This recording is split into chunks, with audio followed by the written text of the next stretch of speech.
In a constantly changing, dynamic, and evolving world that likely you and your industries are dealing with, there's a real need to be good at change or change management. And I would argue that the underpinning of business and financials can help you navigate that change. So let me describe 4 reasons why business acumen really does enable the change management most effectively. First and foremost, I would argue that you're trying to determine what should change. And having good business acumen really does help you understand in the broader market, given the competitive and the customer and the supply chain and the regulatory realities that you live within, what should be changed and what is the benefit for you as an organization long term.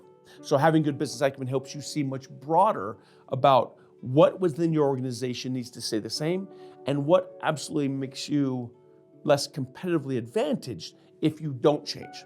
So that's one, a broader view of what should change. 2 is then, what is the compelling reason why you should change? Well, in communicating the why you should change, oftentimes it's embedded with the language of business and financials, right? What happens if you don't make the change? What does it do to impact your ability to innovate, your ability to be relevant in the minds of your customers and the market you're in?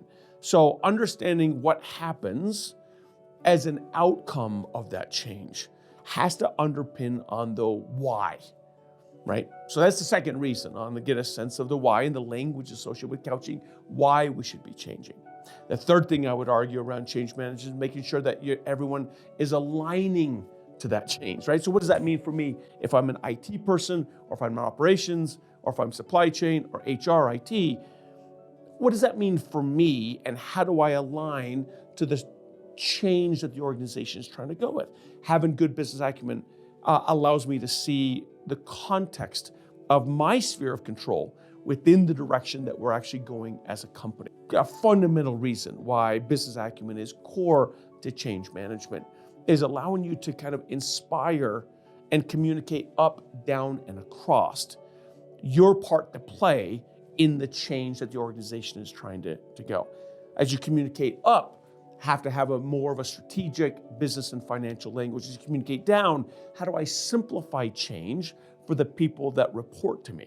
And as I operate and communicate across with my peers, how does my choice for change and my part to play help enable my peers in their spheres of control as well? Because we firmly do believe that people work hard for a paycheck, harder for a person, and hardest for a reason. And I would argue business acumen is that language you use to communicate the reason why you change. What is the financial benefit of that change? What part can I play in that change? And how do I communicate it broadly within the organization to help enable that change to be most effective and efficient? So business acumen as a fundamental mechanism for change management, I would argue, is vital to make that change sustainable and viable for you.